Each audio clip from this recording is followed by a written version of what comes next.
안녕하세요. 저는 서울 사는 50대 여자입니다. 오늘은 제게 일어난 사연을 제보하려고 합니다. 굴곡이 워낙 많았던 인생이라 제보할 사연이 많습니다. 그래도 그 중에서도 제일 통쾌하고 죽을 때까지 잊지 못할 사연이 있거든요. 제 인생에 이런 날이 오다니 참 감회가 새롭게 됐습니다. 도대체 어떤 일이 있었길래 제가 이러는지 궁금하시죠? 그럼 바로 시작하겠습니다. 저는 고아로 자라서 부모님의 얼굴도 이름도 모릅니다. 그냥 태어나서 바로 보육원 앞에 버려졌다고 하더라고요. 순애라는 이름도 보육원 원장님께서 지어주신 거고 생일도 정확한 날짜가 아닙니다. 제게 생일은 보육원 앞에 버려진 그날이거든요. 이렇게 자란 저는 학창시절에 친구가 한 명도 없었습니다. 가난해서 위생도 별로였고 아무래도 또래랑 비교해서 많이 부족했거든요. 기본적인 생활 습관부터 시작해서 못 먹어서 몸집도 작았습니다. 교육이 부족해서 당연히 성적은 꼴찌였어요. 괴롭힘도 많이 당하고 보육원에서도 눈치를 많이 봤습니다. 다른 동생들은 좋은 가정에 입양되어 남부럽지 않게 사는 친구들도 있었거든요. 그런데 저는 고등학생이 되어서도 보육원에서 살았으니 얼마나 눈치가 보였겠어요. 그래서 일부러 학교 끝나고 혼자 운동장이나 도서관에 있다 보육원에 갔습니다. 주말에는 원장님의 눈치가 보여서 보육원을 나서서 청소하기도 했죠. 원장님은 제가 성인이 되자마자 바로 내쫓으셨습니다. 아직 고등학교 졸업식도 하지 않았었는데 당장 갈 곳이 없던 저는 너무 막막했어요. 그래도 원장님이 제가 일할 공장 하나는 알아보셨는데 그래서 가발을 만드는 공장에 가서 일을 했습니다. 몸은 힘들고 거기서도 텃세를 포함해 괴롭힘이 많았어요. 하지만 그래도 일하니까 아무 생각을 안 해도 좋았고 무엇보다 돈이 모이니까 좋더라고요. 다른 공장 언니들은 종일 일해도 그 돈을 부모님에게 뜯기는 경우가 많았습니다. 그런데 저는 고아라서 돈을 줄 가족도 없고 책임져야 할 사람이 없었어요. 혼자 저축을 많이 하게 되었습니다. 시간이 지나면서 텃세를 부리던 언니들과도 친해졌고 공장 일도 익숙해졌습니다. 저는 그때 그냥 그렇게 평생 일하면서 늙어 죽을 줄 알았어요.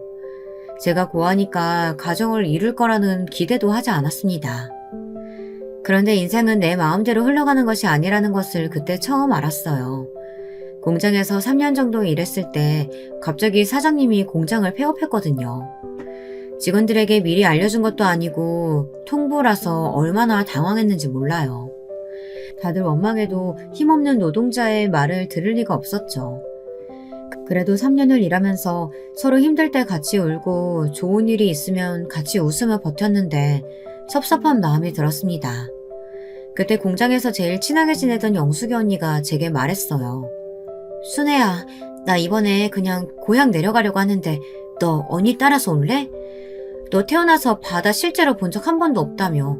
거기 가서 시장에서 일도 구하고 내가 고향 친구 중에 괜찮은 놈 있으면 소개도 해줄게. 어머 언니, 나 그럼 언니 따라가도 돼? 나는 지금 이렇게 공장 망하면 당장 갈 곳이 없어. 고아라서 부모님도 없고 친구도 한 명도 없는 거 알잖아. 언니 따라가면 나야 너무 행운이지. 이 은혜 진짜 잊지 않을게. 저는 저랑 친자매처럼 가깝게 지냈던 영숙이 언니를 따라 생전 처음으로 다른 지역에 가게 되었습니다. 보육원이 있었던 곳은 내륙이라서 바다를 본 적이 없었거든요. 언니를 따라 도착한 곳은 진짜 바닷가였습니다. 거기서 제가 새로 일을 구할 때까지 영숙이 언니의 집에서 지냈어요. 다행히 언니의 부모님이 인심이 참 좋은 분들이었습니다. 덕분에 편하게 일을 구할 수 있었죠.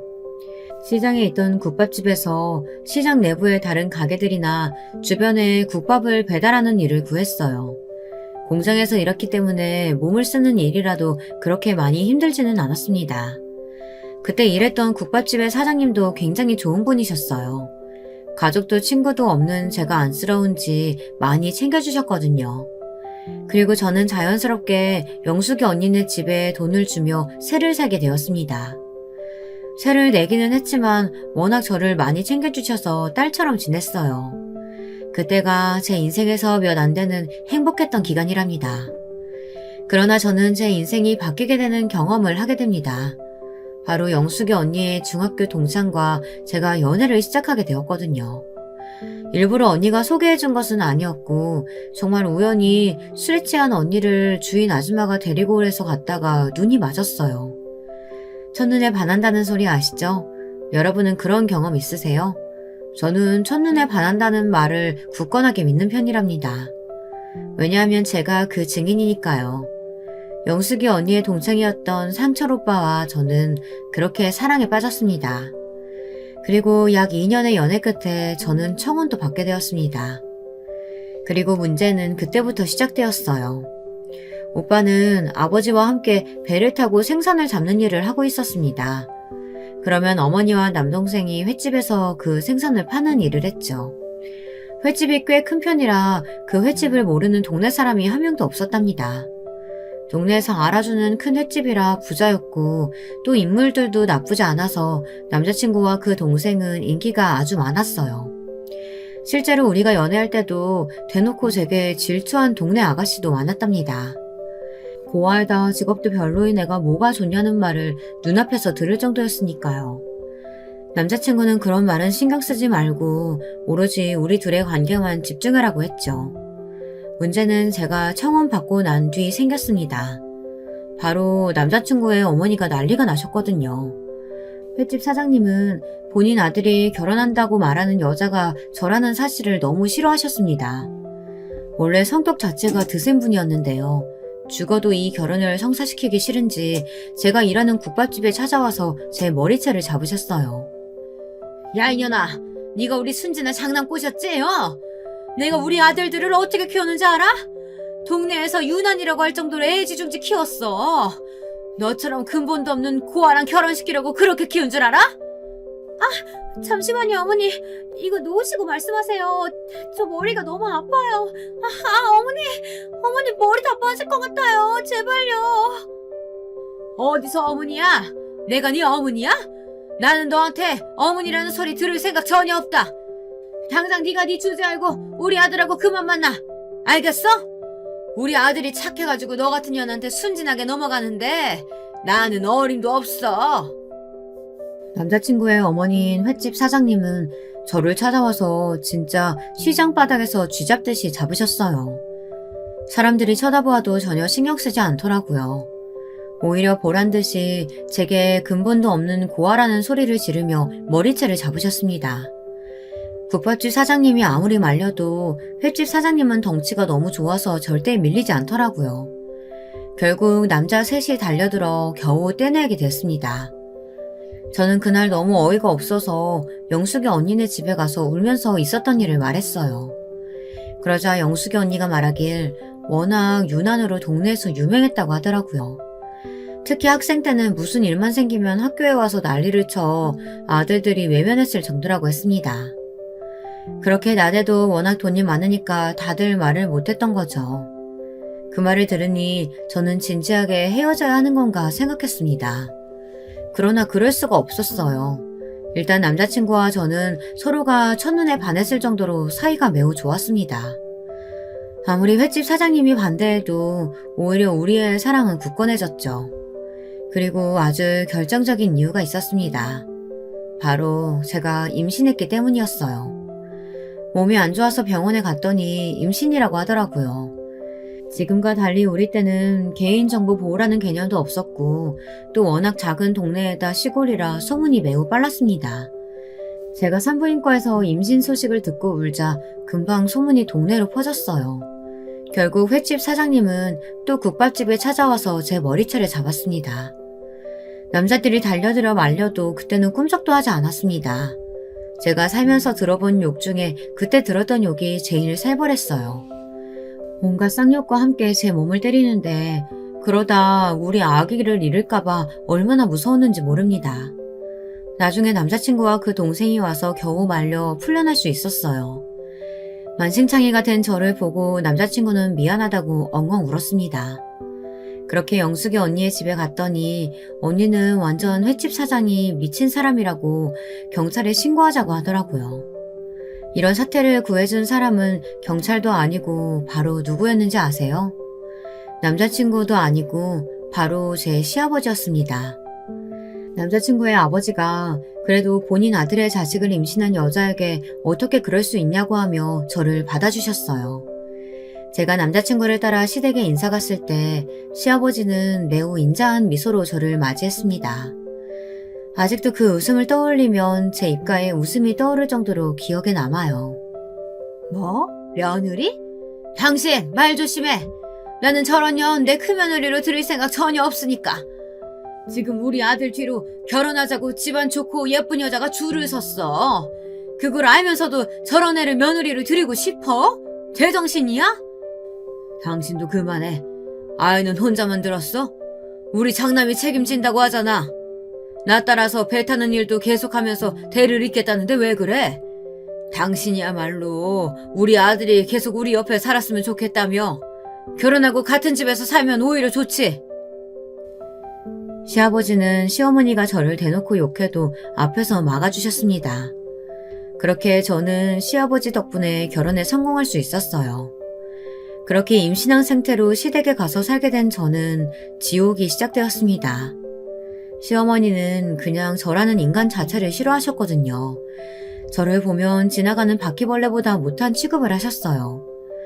제가 먹는 밥도 아깝다며 둘이 있으면 저는 그냥 굶어야 했습니다.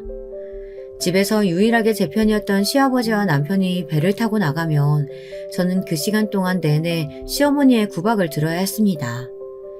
시어머니는 제가 집안일도 다 하고 횟집에 가서도 모든 일을 다 하길 원하셨어요. 집에 조그만 사탕 껍질이라도 거실 바닥에 있으면 임신한 저를 대문 밖으로 내쫓으셨습니다. 먹을 자격도 없다고 밥도 주지 않으셨어요. 횟집에서도 배가 불러 움직이는 게 힘든데 행동이 느리다고 대놓고 욕하셨어요. 그걸 보다 못한 주방 이모님이 몰래 저를 불러 음식을 먹일 정도였습니다.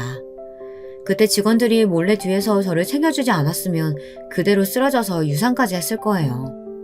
화장실로 불러 제게 과일을 먹이고 시어머니가 잠깐 나간 사이에 밥을 먹여준 직원들에게 아직도 고마운 마음이 있습니다. 제 얼굴만 보면 없는 짜증도 난다고 시어머니는 그냥 제가 눈에 띄는 것을 싫어하셨어요. 그나마 시아버지와 남편이 제 편을 들어주어 버틸 수가 있었습니다. 고아라는 소리는 어릴 때부터 들어 면역이 있었던 상태라 그나마 다행이기도 했죠. 처음으로 얼굴도 이름도 모르는 부모님에게 감사했을 정도였습니다. 제가 만약 조금이라도 사랑을 받았다면 무척 서러웠을 테니까요. 이런 시어머니의 행패는 제가 아이를 낳자 훨씬 심해졌습니다. 왜냐하면 우리 첫째의 성별이 바로 딸이었거든요. 안 그래도 남아 선호 사상이 심하고 본인 아들들을 무척이나 사랑하는 시어머니는 제가 딸을 낳자 대놓고 제게 꺼지라고 하셨습니다. 특히 시아버지와 남편이 없을 때는 저를 보고 뭐라고 하셨는지 아세요? 야 이년아, 그냥 집 나가라니까? 야만 도주하라고! 나는 네가 자고 일어나면 없었으면 좋겠다. 돈 필요해? 내가 줄게, 어? 그러니까 우리 장남 인생 다시 살게 네 딸 데리고 꺼지라고. 너랑 결혼한 것은 우리 아들 인생의 수치야. 어머니, 저 너무 미워하지 마세요. 제가 앞으로 노력할게요. 네? 딸 낳아서 실망하셨죠? 둘째는 꼭 아들 낳도록 할게요. 그러니까 조금만 봐주세요. 저 나가면 갈 곳도 없어요. 갈 곳이 왜 없어? 너 원래 공장에서 일했다며. 서울 가면 공장 많다. 거기 가서 어떻게든 살아. 제발, 응? 내가 오히려 부탁할게. 제발 우리 아들한테 사라져. 시어머니는 나중에는 돈을 줄 테니 제발 집을 나가라고 하셨어요. 이런 구박을 받는 상태에서 제가 안 나가고 버텼던 이유는 바로 시아버지와 남편 때문이었습니다. 그리고 제가 고아로 보육원에서 자라서 저는 제 아이는 무조건 부모가 있길 원했거든요. 남편은 저한테도 잘했지만 딸한테도 사랑을 많이 주었습니다. 그 모습을 보니 어떻게 시댁을 나갈 수가 있었겠어요. 시아버지와 남편은 나무 사상도 없었고 우리 딸을 예뻐했어요. 남편은 본인 엄마가 저를 괴롭히는 것을 알고 있었습니다. 그래서 제게 2년 정도만 같이 살고 나가자고 했어요. 시아버지도 제게 몰래 돈을 모아 나갈 수 있게 도와준다고 하셨죠. 그 말을 믿고 버텼습니다. 이런 상태에서 시어머니가 저를 싫어하시게 된 계기가 또 발생했습니다. 그건 바로 도련님이 결혼하게 되면서 동서가 새로 들어왔거든요. 고아에다 직업도 별로였던 저와 달리 도련님이 데려온 여자는 동네에서 유명한 아가씨였습니다. 동서의 아버지는 시장에서 만두집을 하셨는데요. 그 가게가 너무 유명해서 사람들이 줄을 서서 사갈 정도였거든요. 당연히 돈이 많았고 시장에서 장사했기 때문에 이미 시어머니와 안면도 있는 상태였죠. 그 집의 딸이 도련님과 결혼한다고 하니 당연히 시어머니는 난리가 나셨습니다. 저는 국밥집까지 와서 머리채를 잡았는데 동서가 들어온다고 하니 직접 옷이며 가방이며 신발이며 사러 다니셨거든요. 그리고 같이 사는 저와 달리 도련님은 결혼하고 좋은 집에 살아야 한다고 부동산을 돌아다니면서 집을 알아보기 시작했습니다. 누가 봐도 입이 귀에 걸린 상태라 다들 한마디씩 건넬 정도였어요. 저는 그런 시어머니를 보며 서운하거나 그러지는 않았고 그냥 제게 관심이 적으신 상태라 오히려 좋았습니다. 그러면서 내심 동서가 들어오면 친자매처럼 지내려고 했어요. 동서는 예쁜 외모에 맞게 꾸미는 것에도 관심이 매우 많았습니다. 매번 볼 때마다 옷이며 머리며 달라진 상태였거든요. 외동이라 사랑을 독차지하며 컸다고 하던데 확실히 그게 눈에도 보일 정도였습니다. 하지만 친해지고 싶었던 제 마음과 달리 동서는 저를 별로 좋아하지 않았어요. 처음부터 제게 쌀쌀맞게 행동해서 상처도 많이 받았습니다. 아마 고아에다 꾸밀 줄 모르는 제가 동서는 창피했나 보더라고요. 영숙이 언니에게 살짝 말하니 원래 부자에다 부족함 없이 자라서 성격이 사납고 자기밖에 모른다고 했습니다. 언니 말을 듣고 생각하기도 했고 또 없이 자라며 눈치가 늘었던 저는 저를 좋아하지 않는 동서를 보고 다가가길 멈추었습니다. 그저 시간이 흘러 빨리 분가할 수 있길 바랬죠. 시어머니는 원래도 동서와 가만히 있는 저를 비교하셨는데 동서가 아이를 낳자 아예 식구들 앞에서 더 비교하기 시작했습니다. 왜냐하면 동서도 저처럼 속도 위반으로 결혼했는데 아이의 성별이 바로 아들이었거든요. 안 그래도 동서를 예뻐하는데 그 동서가 아들을 낳으니 남아 선호 사상이 심한 시어머니는 동서에게 무한 애정을 보이셨어요. 우리 둘째 며느리는 얼굴도 예쁘고 마음씨도 착하니까 하늘에서 감동해가지고 아들 주신 건가 보다. 쟤처럼 근본도 없는 사람은 삼신할매가 딱 알아보거든. 아이고 우리 손자 너무 예쁘다. 나는 우리 순자가 우는 소리만 들으면 자다가도 웃음이 막 나와. 시어머니는 우리 딸이 울면 시끄럽다고 저를 대문 밖으로 내쫓기도 하셨거든요. 그런데 시조카가 울 때는 우는 모습이 너무 예쁘다고 좋아하셨어요. 시어머니와 동서는 둘이 그들만의 세상에 빠져 있었습니다. 또 동서의 집에서 우리 시댁에 선물을 많이 보냈거든요. 그 집에서는 하나밖에 없는 딸이 시댁에 밉보일까 걱정됐던 건지 한우며 과일이며 명절마다 좋은 음식도 보내고 심지어 소파도 바꿔주더라고요. 그러면 시어머니는 또 소파에 누울 때마다 동서의 친정 칭찬을 그렇게 하셨습니다. 동서와 둘이 웃으면서 이야기하면 저는 옆에서 아이를 업고 걸레질을 하며 방을 쓸었죠. 제가 깎아준 사과를 먹으면서 동서는 은근히 저를 돌려서 욕하기도 했습니다. 그러면 시어머니는 그 말을 들으며 배를 잡고 깔깔댔어요. 저는 그걸 다 들으면서도 말할 수가 없어 그저 조용히 화장실에서 울었던 기억이 납니다. 사실 이렇게 된 이유가 하나 있기는 했어요. 동서는 제게 그렇게 호의적이진 않았어도 대놓고 욕하지는 않았었는데요. 어떤 사건이 발생한 이후로 저렇게 변했거든요. 그 사건은 아직도 억울해서 자다가도 눈이 번쩍 뜨일 정도랍니다. 그날은 동서가 시조카를 데리고 시댁에 놀러왔던 날이었습니다. 횟집이 아직 영업하기 전이었고 집에는 남자들은 없고 오로지 시어머니와 저 그리고 제 첫째 아이 시조카 이렇게 있었어요. 그때 우리 딸이 3살이었고 동서 아들이 2살이었죠. 동서가 온다는 말에 저는 그날도 새벽부터 일어나서 집을 쓸고 닦고 혼자 음식을 준비했습니다. 동서가 유독 갈비찜을 좋아했는데 그걸 만들어야 했거든요. 갈비찜도 만들고 시어머니의 구박을 들으며 정신이 하나도 없었습니다. 매번 동서가 올 때마다 이렇게 온 집안이 난리가 나서 저는 속으로 동서가 제발 안 오기를 바랄 정도였어요. 아무튼 그날 동서가 집에 왔는데 동서는 시댁에 오면 항상 아이를 제게 맡겼습니다. 저는 제 아이도 아닌데 제가 동서 대신 시조카에 기저귀도 갈고 밥도 먹이고 놀아주었죠. 그날도 역시 혼자 아이 둘을 돌보느라 너무 정신이 없었어요. 아이를 키워보신 분들은 아실 텐데 전 아이 때 아이들을 돌보면 뭐가 뭔지 하나도 몰라요. 그냥 너무 정신사납고 힘들고 이 시간이 빨리 지나갔으면 좋겠거든요. 사건은 동서가 집에 갈 때 발생했습니다. 갑자기 동서가 제게 표독스러운 표정으로 다가오더니 제 앞치마를 뒤지기 시작했습니다. 그러더니 거기서 반지 하나를 꺼냈어요. 형님, 이거 제 결혼 반지잖아요. 이게 왜 형님 앞치마 주머니에 있어요? 이거 지금 훔치려고 하신 거예요? 어떻게 이러실 수가 있어요? 어머니, 저 이러면 다시는 시댁 못 와요. 이게 말이 된다고 생각하세요? 아까 그거 내가 윤철이 돌보다가 주머니 안에 들어갔나 보다. 아까 윤철이가 동서 반지랑 스카프랑 입에 물고 있더라고. 동서 오해하지 마. 내가 설마 동서 물건을 훔치겠어? 여기 시댁이잖아. 내가 어떻게 할 수 있는 위치가 아니고. 그건 형님 사정이고요. 제가 그 말을 어떻게 믿어요?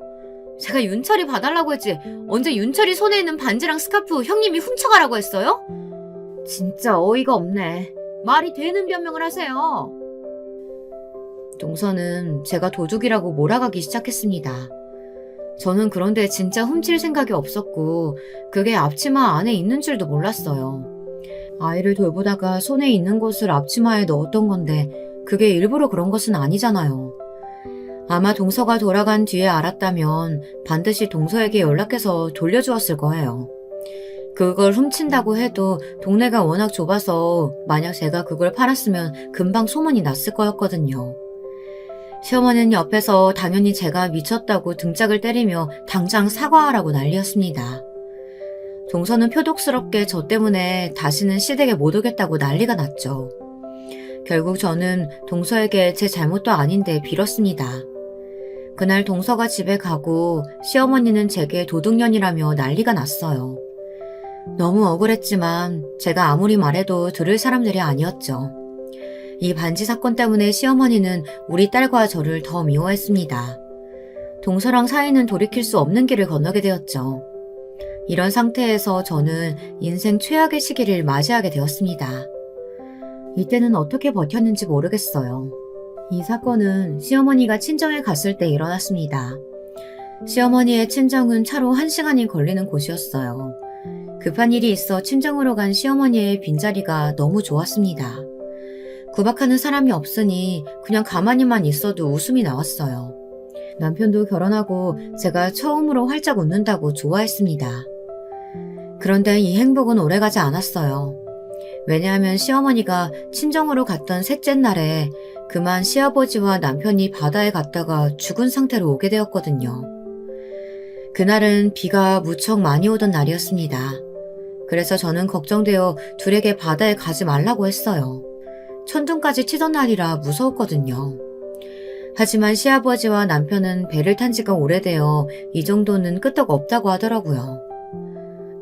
아버님, 여보, 진짜 오늘은 그냥 집에서 쉬어요. 네? 제가 맛있는 된장찌개도 끓여줄게요. 나 진짜 걱정돼서 그래요. 제가 아까 보니까 김 선장님은 오늘 집에서 쉰다고 하셨어요. 이런 날에 괜히 나갔다가 무슨 일이라도 생기면 어떡해요. 아가, 괜찮다. 진짜 괜찮다니까. 너는 아기랑 집에서 편하게 쉬고 있어. 내가 배를 몇십 년 탔는데 이 정도는 아무렇지도 않아. 그래도 날씨가 이러니까 금방 들어올게. 너무 걱정하지 말고 텔레비전 보고 있어라. 그날따라 이상하게 촉이 이상했고 날씨도 너무 거세서 저는 아기를 안고 배를 탄 남편과 시아버지를 끝까지 말렸습니다.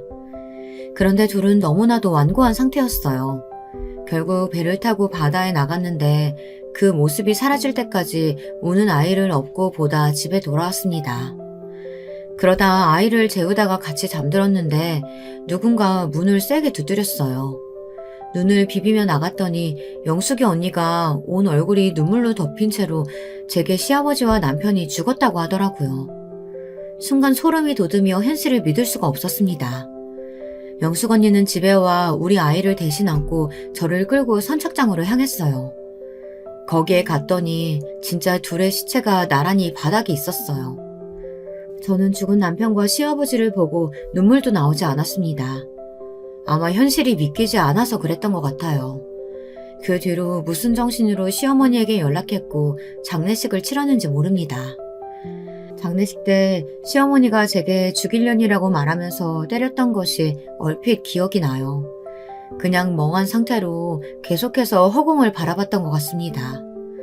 진짜 그냥 꿈을 꾸는 기분이었고 현실이라고 믿을 수가 없었거든요. 서방님도 제게 와서 왜 말리지 않았느냐고 소리를 질렀죠. 분명히 말렸는데 억울한 마음도 들지 않았습니다. 그저 이게 현실이 아니길 바라고 바랬어요. 그러나 현실은 현실이더라고요. 그렇게 저는 유일하게 제 편이었던 시아버지와 남편을 떠나보내게 되었습니다. 영숙 언니는 그런 제게 그냥 시댁을 떠나 혼자 아이를 키우라고 하더라고요. 하지만 그럴 수가 없었어요. 왜냐하면 그때 제 배에 둘째가 있었던 상태였거든요. 혼자 둘을 키울 자신도 없었고 또 이상한 죄책감이 저를 감싸고 있었습니다. 형수님, 제가 배랑 횟집은 다 정리했어요. 아내랑 저는 알아서 살 테니까 형수님은 적어도 양심이 있다면 우리 어머니 모시고 살아요. 알겠어요? 우리 엄마 저렇게 미쳐버린 거 다 형수님 때문이잖아요. 형수님이 집에서 우리 아버지랑 형을 제대로 말렸다면 이 사단 안 일어났어요. 사고가 나고 서방님은 대놓고 저를 원망했습니다. 동서는 그렇게 시댁에 자주 와서 시어머니와 시간을 보냈는데 사고가 난 후에는 얼굴도 비치지 않았어요. 예의상 안부 연락도 하지 않았습니다. 그런 동서를 이해할 수는 있었어요. 왜냐하면 시어머니는 사고가 나고 완전히 정신이 나가버렸거든요. 시어머니는 시아버지와 남편이 죽은 것을 인정하지 않았습니다. 제게 매일 아침 시아버지와 남편이 배를 타고 바다에 가야 하니 도시락을 만들라고 하셨어요. 제가 만들지 않으면 나쁜 년이라고 욕하며 소리를 질렀습니다. 그리고 도시락을 만들면 그걸 또 저보고 배에 가져다 놓으라고 했어요. 배는 이미 서방님이 마음대로 처분한 뒤라 잊지도 않았습니다. 시어머니가 저런 상태니까 횟집은 당연히 운영할 수가 없었어요. 제 의견은 듣지도 않고 서방님이 일방적으로 가게를 정리하고 1원도 주지 않았습니다. 저도 정신이 없어서 그때는 돈을 달라고 말하지 않았어요. 시어머니는 저렇게 시아버지와 남편이 살아있는 것처럼 행동하다가도 어느 날은 멀쩡히 정신이 돌아왔습니다. 정신이 돌아오면 제게 쌍욕을 퍼부으며 본인 남편과 장남을 살려내라고 난리를 쳤어요.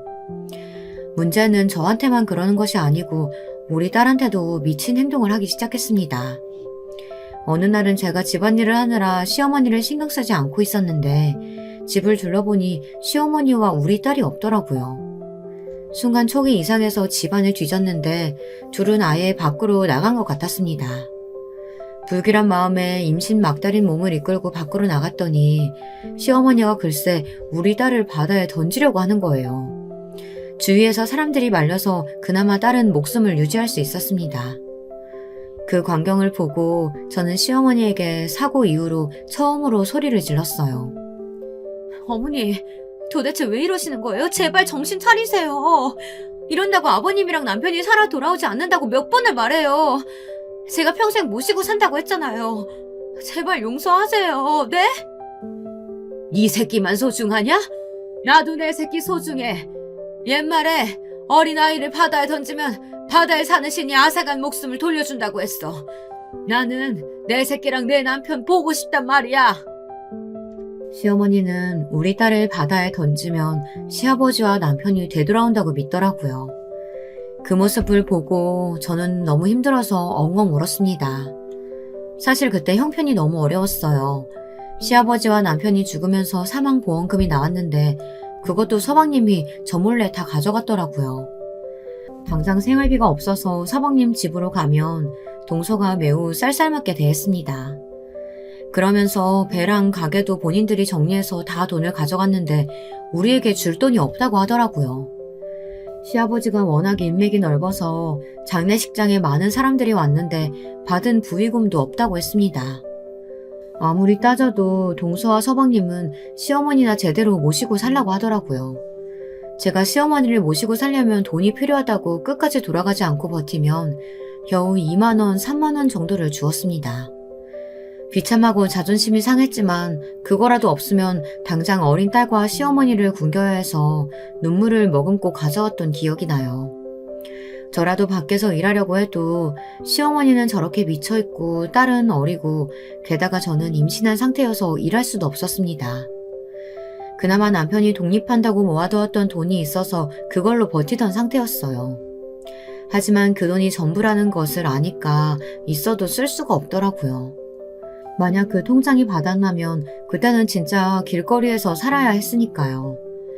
이런 우리의 집안을 알고 마음씨 좋은 영숙 언니와 언니의 부모님이 음식을 자주 가져다 주었습니다. 피가 한 방울 섞이지 않았는데 도와주어 얼마나 고마웠는지 몰라요. 하여튼 저는 이런 시어머니를 모시고 살면서 출산까지 하게 되었습니다. 첫째 때는 남편이 옆에 있었는데 둘째 때는 남편이 없으니까 너무 서럽고 무서웠어요. 제 처지가 눈물이 나왔지만 정신을 똑바로 차려야 했습니다. 영숙이 언니에게 겨우 부탁해서 첫째를 며칠 맡길 수 있었는데요. 그것도 신경 쓰여 저는 3일 만에 둘째를 낳고 퇴원했습니다. 아이가 둘이나 있으니 저는 사는 게 너무 힘들었습니다. 혼자 육아하고 집안일하고 시어머니까지 챙기느라 하루가 24시간이 모자랐고 몸이 한계인 것이 원망스러웠죠. 확실히 신생아가 있으니까 돈이 나갈 곳이 너무 많았습니다. 남편이 모아놓은 돈을 쓰는데 통장 바닥이 보이기 시작했어요. 저는 결국 시어머니와 아이들이 다 자는 새벽에 집을 나가 식당에서 설거지하는 일을 구하게 되었습니다. 이것도 결혼 전에 일했던 국밥집 사장님이 우리 집 형편을 알고 일부러 만들어준 자리였어요. 만약 이런 호의를 베푸는 분들이 아예 없었다면 저는 너무 괴로워서 견디지 못하고 바다에 뛰어들었을 것 같습니다. 아이들이 자라면서 유치원에 보내고 저는 그때부터는 미친 듯이 일하기 시작했어요. 시어머니가 정신이 오락가락해서 그걸 돌보는 것도 힘들었지만 더 힘든 것은 돈이 없는 현실이었거든요. 동서와 서방님은 딱 시아버지와 남편이 죽은 기일에 제사를 지낼 때만 시댁에 왔습니다. 1년에 한 번 시조카를 보면 우리 아이들과 너무 비교가 되는 모습에 너무 슬펐어요. 우리 아이들은 돈이 없어 간식도 못 먹고 옷도 몇 벌로 돌려 입었거든요. 심지어 둘째는 아들이었는데 첫째인 딸의 옷을 입기도 했습니다. 시어머니는 제가 아들을 낳았는데도 제배에서 나온 아이라고 우리 둘째를 미워했어요. 대놓고 둘째를 자꾸 바다에 던지고 본인 장남을 데려오겠다고 미친 짓을 또 하기도 했답니다. 동서는 그런 시어머니를 보면서 제게 뭐라고 했는지 아세요? 형님, 어머니 보면 참 안타깝기는 해요. 형님도 힘드시죠? 하지만 어쩔 수 없잖아요. 현실이 이런 걸 어떡해요. 그렇다고 어머니를 어디 요양원에 보내거나 그러실 건 아니죠? 그러면 벌 받아요. 그런 생각 해본 적도 없어. 내가 어떻게든 시어머니는 끝까지 모실 거니까 동서는 그런 말 안 했으면 좋겠어. 우리가 얼마나 힘들게 사는지 알면서도 그래? 왜 갑자기 저한테 적대적으로 그러세요? 제가 형님이 그렇게 살라고 시켰나요? 저는 그래도 아이들은 죄가 없다고 생각해서 우리 아들이 쓰던 것도 형준이 주려고 가져왔어요. 저 같은 동서가 어디 있다고 그러세요? 동서는 1년에 겨우 한 번 보면서 볼 때마다 제 속을 긁고 갔습니다. 동서는 애초에 친정이 여유가 있으니까 아이에게 쓰는 것을 다 좋은 것으로 쓰고 있었어요. 저는 아무리 제가 힘들게 살아도 동서가 저렇게 저를 동정하면서 주는 것은 쓰기 싫었습니다. 그래서 동서가 집에 두고 가도 한 번도 쓰지 않았어요. 아이들이 크면서 저는 식당에서 일하고 그냥 동네에서 부업도 계속해서 했어요. 돈이 되는 일이라면 무조건 일단 하고 봤습니다. 이러면서 우리 아이들을 제대로 돌보지 못해서 너무 미안했죠. 특히 아이들이 자라면서 시어머니가 동네에서 미친 사람으로 돌아다니니까 놀림도 많이 받았거든요. 학교에 가면 친구들이 너희 할머니 이상하다고 놀려 아이들이 많이 힘들어했습니다. 물론 저도 시어머니의 저런 행동을 감당하는 것이 너무 힘들었어요. 만약 시간을 돌릴 수만 있다면 사고 전으로 돌아가서 어떻게든 시아버지와 남편을 막고 싶을 정도였습니다. 게다가 아이들이 중학생이 되자 시어머니는 치매까지 걸리셨어요. 치매에 걸려서 추운 겨울에 내복 하나만 입고 나가거나 한여름에 털옷을 입고 나가기도 했습니다. 시어머니는 치매에 걸리자 집 밖을 그렇게 나가셨는데요. 나가서 자꾸 동네 주민들에게 시비를 걸었어요.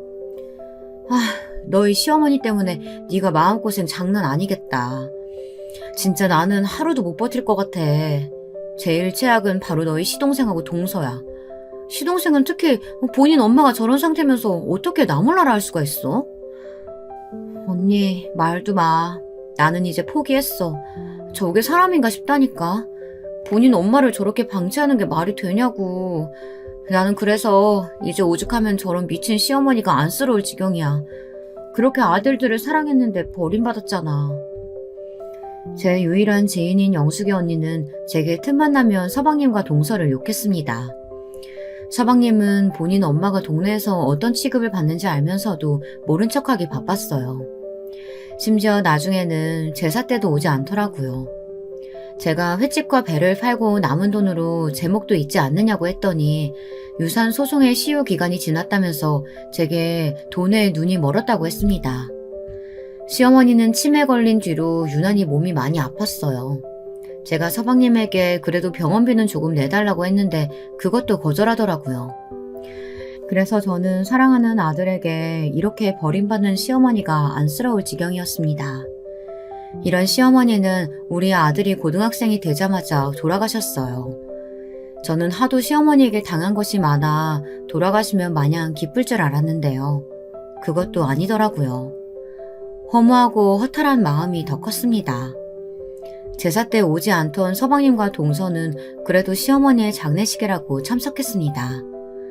이번에도 제가 조금이라도 정신을 차리지 않으면 조의금을 죄다 뺏길 것 같아 눈에 불을 켜고 지켰어요. 그 모습을 보고 동서와 서방님은 돈에 눈이 멀었다고 또 그러더라고요. 그런데 황당한 일은 장례식 이후에 발생했습니다. 어느 날 제가 식당에서 일하고 집에 왔는데 딸과 아들이 울고 있었어요. 제가 무슨 일이냐고 했더니 부동산에서 오더니 집을 나가라고 했다는 거예요. 너무 황당해서 부동산에 갔더니 제게 뭐라고 했는지 아세요? 그 집 할머니가 명의자였어요. 그런데 죽었다면서요. 그래서 아들이 처분했어요. 나는 그냥 서류에 나와 있는 대로 처리한 거니까 그쪽 집안 싸움은 알아서 해요. 일단 집은 당장 이번 주 내에 빼주셔야 돼요. 아니 사장님, 이건 아니죠. 물론 이 집 명의가 시어머니였던 건 맞아요. 그런데 아니 지금 이렇게 쫓겨나면 저랑 우리 아이들 당장 갈 곳이 전혀 없어요. 이러면 안 되잖아요. 법이 왜 이래요? 힘없는 사람들은 이렇게 죄다 뺏겨야 돼요? 사정은 안타까운데 우리도 이게 최선이에요. 일단 저도 모르는 내용이니까 그런 건 가족들이랑 상의하세요. 영업해야 되니까 나가세요. 부동산에 아무리 따져도 돌아오는 대답은 같았습니다. 알고 봤더니 서방님이 시어머니의 재산이었던 집을 팔아버렸더라고요. 그 과정에서 제게 물어보지도 않았죠. 저는 당장 길거리에 나앉게 생겨서 서방님의 집을 찾아갔습니다. 그랬더니 서방님과 동서는 오히려 당당한 태도로 나오더라고요. 서방님은 본인 엄마가 죽어서 재산 처리를 했는데 뭐가 문제냐고 했습니다. 어찌나 당당한지 제가 잘못한 줄 착각했어요.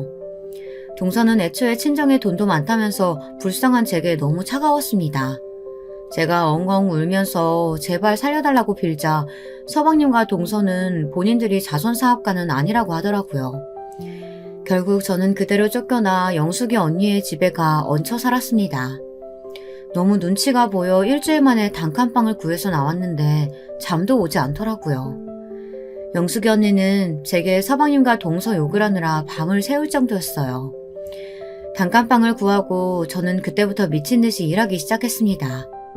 아이들이 그때는 다들 제 손길이 급한 유아는 아니었어서 그냥 돈이 되는 일이면 다 했습니다. 그런데도 시어머니의 병원비 때문에 대출받은 빚이 너무 많았어요. 돈을 벌어도 빚을 갚느라 다 쓰게 되었습니다. 서방님과 동서는 제게 돈을 다 가져갔으면서도 본인 엄마의 병원비는 갚을 생각도 하지 않더라고요. 너무 서럽고 서운하고 울분이 터졌습니다. 제일 슬펐던 것은 이런 상황에서 제가 할 수 있는 게 아무것도 없다는 거였어요. 변호사를 선임해서 고소하는 것도 시간이나 돈이 있는 사람이 가능하잖아요. 저는 당장 하루라도 일하지 않으면 먹고 살 수가 없으니 그런 것을 할 수도 없었습니다. 서방님과 동서는 시댁 집을 팔아 가게 하나를 열었어요. 시장 안에 아주 큰 고깃집을 열고 운영했습니다. 시장에 갈 때마다 그 가게를 보면 속이 뒤틀리는 기분이 들었죠. 제가 할 수 있는 일이 아무것도 없다는 사실이 너무 슬펐습니다. 이러다가 사건이 하나 발생하게 되었어요. 이 사건은 우리 가족에게 절대 잊지 못할 사건이랍니다. 우리 아들은 굉장히 순하고 의젓한 아들인데요. 제 속을 썩인 적이 한 번도 없습니다. 태어나서 아빠가 있던 시절도 없어서 제게 아픈 손가락이었죠. 불우한 환경에도 엄마인 저랑 누나를 얼마나 챙겼는지 몰라요. 순수하고 착한 아이라서 항상 제 버팀목이었답니다. 이런 아들이 어느 날 표정이 너무 어두웠어요. 무슨 일 있냐고 물어도 아무 일 없다고 하더라고요. 급하게 딸에게 물었더니 딸이 제게 말했습니다. 학교에서 수학여행 간다는데 우리가 형편이 어려우니까 못 간다고 선생님께 말했대. 그런데 선생님이 전교에서 제 한 명만 수학여행에 불참한다고 하셨나봐. 그게 사실이기도 하고. 그래서 최대한 가는 쪽으로 엄마 설득하라고 했는데 애가 그걸 말 못하는 거야. 저는 딸의 말을 듣고 너무 슬퍼서 눈물이 나오더라고요. 아들은 혼자만 수학여행을 못 가니까 가고 싶어 한다고 했습니다. 그런데 그때 우리 집 형편이 너무 어려워서 어려운 상태였어요. 제가 아무리 돈을 벌어도 대출을 갚고 월세를 내고 애들 먹을 최소한의 끼니를 챙기면 남는 돈이 없었습니다. 남는 돈이 아니고 아예 부족해서 월말에는 저는 아예 끼니를 굶는 상태였어요. 딸의 말을 듣고 급하게 일하던 식당에 가서 미리 돈을 받을 수 있냐고 해도 어렵다고 했습니다. 영숙이 언니도 그때 남편이 도박해서 집안 꼴이 말이 아니었어요. 저는 포기할까 싶다가도 아들이 그렇게 원하니까 꼭 보내주고 싶었습니다. 그래서 결국 가기 싫었지만 자존심 다 버리고 동선의 집으로 향했습니다. 동선은 제가 집에 왔다는 것을 보고 집 안으로 들어오라는 소리도 없었어요. 대문 밖에 세워두고 무슨 일이냐고 하더라고요. 동서, 20만 원만 좀 빌려줄 수 있을까? 나 저기 식당에서 일하는 거 알지? 월급 받으면 동서한테 바로 줄게. 아들 수학여행비가 부족해서 그래. 내가 돈 안 받고 동선에 가서 설거지하고 힘든 일 다 할게. 어떻게 안 될까? 싫어요. 그리고 우리도 형편 어려워요. 형님은 그렇게 돈에 눈이 멀었으면서 20만 원도 없어요? 있어도 못 주니까 가세요. 동서는 여유로운 친정과 잘 나가는 가게 때문에 돈이 많아 전원주택에서 살고 있었어요. 그런데도 돈이 없어 제게 못 준다고 하니까 울분이 터졌습니다. 자존심을 다 버리고 무릎까지 꿇고 엉엉 울며 애원했는데도 동서는 그런 저를 무시했어요. 결국 저는 대문 앞에서 몇 시간 동안 울면서 있었습니다. 어떻게든 아들을 무조건 수학여행을 보내주고 싶었거든요. 결국 동서는 집에서 찬물을 가지고 와 제 얼굴에 뿌렸습니다. 그러더니 경찰을 불러 저를 쫓아내더라고요. 이때 결국 우리 아들은 수학여행을 가지 못했어요. 저는 너무 속상해서 아들에게 미안하다고 하며 처음으로 아들 앞에서 눈물을 보였습니다. 제가 울자 아들도 같이 울더라고요. 딸까지 함께 셋은 끌어안고 반드시 성공하자고 다짐했어요. 저도 더 이상 이렇게 살고 싶지 않더라고요. 이 수학여행 사건은 특히 우리 아들에게 아주 큰 의미를 남기게 되었습니다. 아들은 원래도 공부를 잘하는 학생이었어요. 공부도 잘하고 성실하고 예의 바른 아이라서 선생님들께 칭찬이 자자했습니다. 이런 부족한 환경에서 키웠는데 잘 자라주어 얼마나 고맙고 미안했는지 몰라요. 아들을 볼 때마다 저는 하늘에 있는 남편에게 잘 보고 있느냐고 물을 정도였습니다. 남편은 아들을 보지 못하고 죽었지만 만약 하늘에서 보고 있다면 너무 흐뭇하게 웃으면서 봤을 거예요. 아무튼 아들은 수학여행 사건 때 제가 동서에게 당한 얘기를 듣더니 바로 다음 날부터 미친 듯이 공부하기 시작했어요. 원래도 공부를 꽤 잘하던 아이였는데 그 결과 전교권에 들기 시작했습니다. 아들, 몸 챙겨가면서 공부해. 엄마는 네가 그러다가 잘못될까봐 너무 무섭다. 밥도 먹고 잠도 자면서 공부해야지. 이러다 쓰러지면 어떡해. 엄마는 너 없으면 못 살아. 알지? 엄마, 나는 절대 못 죽어. 내가 다 계획이 있거든. 쓰러질 일은 전혀 없으니까 엄마는 걱정하지 마. 나는 반드시 성공할 거야. 그래서 내가 다 복수할 거야. 아들은 반드시 복수하겠다는 일념 하나로 미친 듯이 공부했어요. 그 결과 학교에서 전교 1등을 하게 되었습니다. 저는 형편이 어려워서 그동안 해준 것도 없는데 아들이 1등을 하자 너무 기뻤어요. 영숙이 언니도 제게 아들 잘 둬서 부럽다고 했습니다. 학교에 진학 상담을 하러 갔더니 아들은 서울대에 갈 성적이 된다고 하더라고요. 믿을 수 없어서 몇 번을 물어봤는지 모릅니다. 선생님은 우리 아들이 성적도 좋지만 친구들과 사이도 좋고 선생님들에게도 예의 바르게 행동해 인기가 아주 많다고 했어요. 그 말을 듣고 저는 마치 하늘을 나는 기분이 들었습니다. 아들은 실제로 서울대에 입학했어요. 그리고 제게 어느 날 진지하게 말했습니다. 본인은 반드시 검사나 변호사가 되겠다고 했어요. 저는 아들의 그런 말을 듣기만 해도 좋더라고요. 아들은 대학생이 되어서도 놀지 않았어요. 오히려 고등학생 때보다 더 열심히 공부했습니다. 그리고 마침내 진짜로 본인이 그렇게 되고 싶어 했던 검사가 되었어요. 그리고 그때부터 미친 복수가 시작되었습니다. 아들이 검사가 되자 동네는 난리가 났습니다. 우리 가족이 워낙 사건이 많아 동네에서 다들 사정을 알고 있었거든요. 여유로운 부자였다가 단칸방에 살게 된 이후 동네에서 저를 불쌍한 눈으로 보는 동정의 눈이 얼마나 많았는지 모릅니다. 그때마다 비참하고 슬펐지만 일부러 더 열심히 일했던 기억이 나요. 아무튼 그런 집에서 검사가 나오니까 제가 지나갈 때마다 동네 주민들이 저를 붙잡고 축하한다는 말을 건넸습니다. 그리고 아들은 수학여행비를 안 주고 인연을 끊은 동선의 집안을 짓밟기 시작했어요. 형님, 제가 죄송해요. 그동안 우리가 잘못했어요. 그러니까 제발 가게 영업 제대로 하게 해주세요. 네? 이러다 우리 진짜 망해요. 죄송해요. 남편 지금 쓰러졌어요. 어느 날 동서가 엉엉 울며 저를 찾아왔습니다. 얘기를 들어봤더니 아들이 동선의 가게를 미친 듯이 털었다고 하더라고요. 하나부터 10까지 제가 되는 종목을 다 잡았다고 해요. 또 동서 가게가 잘 되면서 온갖 불법적인 일을 다 했거든요. 외국인 노동자들을 불법으로 채용하고 또 직원들 월급이나 이런 것도 꼼수를 썼다고 합니다. 동선의 가게에 유통되는 재료도 다 조사하고 그러니까 차츰 동선의 가게는 망하기 시작했어요. 조금이라도 연관되는 사람들을 죄다 소환해서 조사했거든요. 이러자 동선의 가게는 거래처가 다 끊겼고 소문이 나서 손님들도 더 찾지 않게 되었습니다. 그러자 서방님은 충격을 받고 쓰러지기까지 했죠. 이런 모습을 보고 딸은 제게 절대 용서하지 말라고 하더라고요. 어차피 저는 그렇게 착한 성격도 아니라서 죽어도 용서할 마음은 없었어요. 특히 저를 미친 듯이 괴롭히고 또 가장 어려울 때 외면했던 동서는 아들이 더 강하게 복수하길 바랬습니다. 결국 동서는 횡령과 사기 그리고 온갖 자잘한 불법까지 다 걸려서 가게를 접게 되었어요. 그리고 서방님은 교도소까지 들어가게 되었습니다.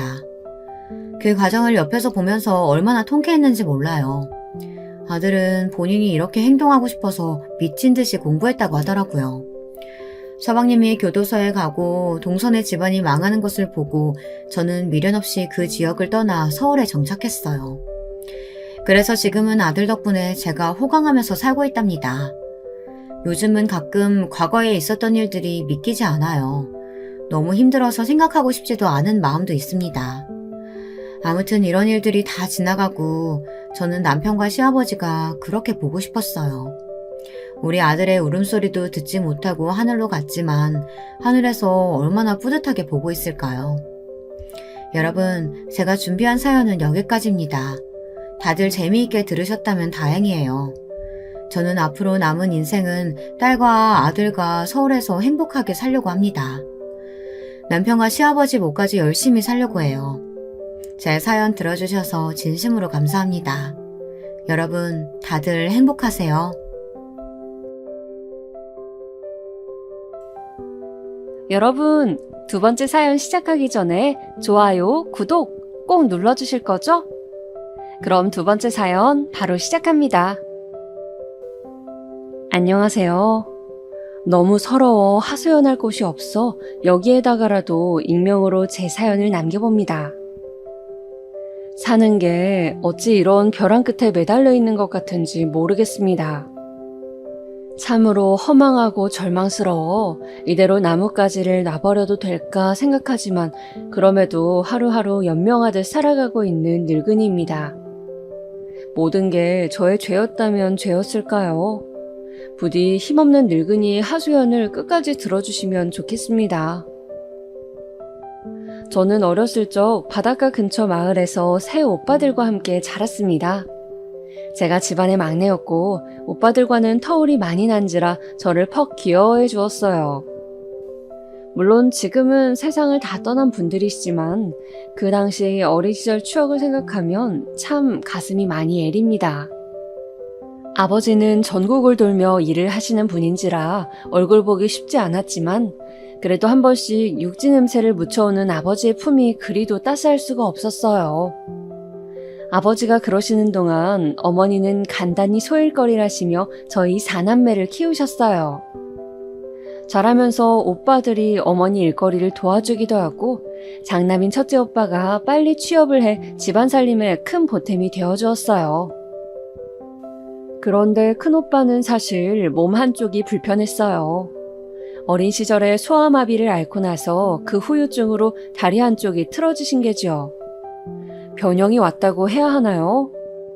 저는 잘 기억이 안 나지만 오빠가 소아마비를 앓았을 적 어머니가 오빠를 업고 한약방이라면 한약방, 병원을 모두 옮겨 다니셨대요.